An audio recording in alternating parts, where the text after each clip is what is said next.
महाभारत का भयंकर युद्ध चल रहा था। लड़ते लड़ते अर्जुन रणक्षेत्र से दूर चले गए। अर्जुन की अनुपस्थिति में पांडवों को पराजित करने के लिए द्रोणाचार्य ने चक्रव्यूह की रचना की।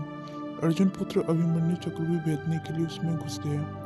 उसने कुशलतापूर्वक चक्रव्यूह के 6 चरण भेद लिए, लेकिन 7वें चरण में उसने दुर्योधन, जयद्रथ और आदि 7 महारथियों ने घेर लिया और उस पर टूट पड़े। जयद्रथ के पीछे से निहत्थे अभिमन्यु पर जोरदार प्रहार किया। वह वार इतना तीव्र था कि अभिमन्यु उसे सहन नहीं कर सका और वीरगति को प्राप्त हो गया।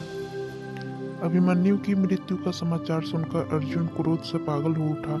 उसने प्रतिज्ञा की कि अगले दिन सूर्यास्त से पहले उसने जयद्रथ का वध नहीं किया तो आत्मदाह कर लेगा। जयद्रथ भयभीत होकर दुर्योधन के पास पहुंचा और अर्जुन की प्रतिज्ञा के बारे में बताया। दुर्योधन उसका भय दूर करते हुए बोला, चिंता मत करो मित्र, मैं और सारी कौरव सेना तुम्हारी रक्षा करेंगे। अर्जुन कल तुम तक नहीं पहुंच पाएगा, उसे आत्मदाह करना पड़ेगा। अगले दिन युद्ध शुरू हुआ।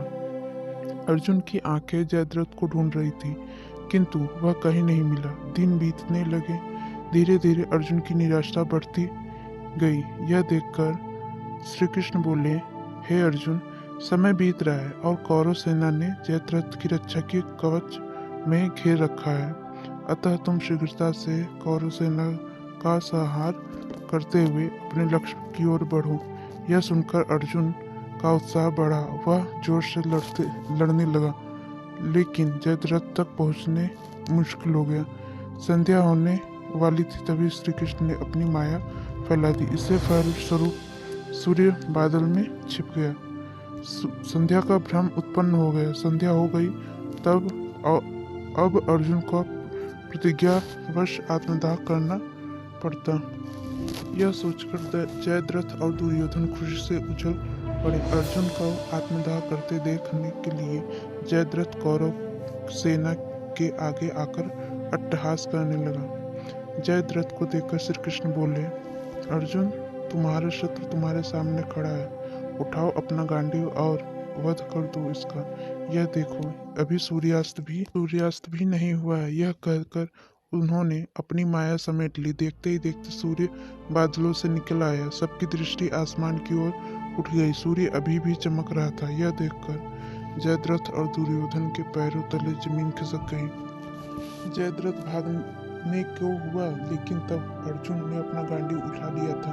तभी श्री कृष्ण चेतावनी देते हुए बोले, हे अर्जुन, जयद्रथ के पिता ने इसे वरदान दिया था कि जो इसका मस्तक जमीन पर गिराएगा, उसका मस्तक भी 100 टुकड़ों में विभक्त हो जाएगा। इसलिए यदि इसका सिर जमीन पर गिरा तो तुम्हारे सिर के भी 100 टुकड़े हो जाएंगे। हे पार्थ, उत्तर दिशा में यहाँ से 100 योजन की दूरी पर जयद्रथ के पिता तप कर रहे हैं।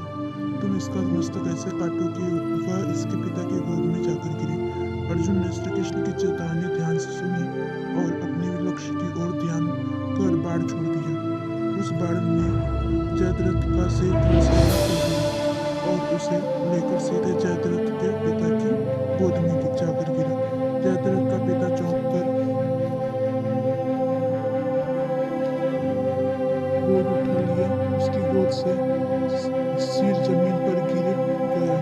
सिर के जमीन पर गिरते ही उसके सिर के भी 100 टुकड़े हो गए। इस प्रकार अर्जुन की प्रतिज्ञा पूरी हो गई।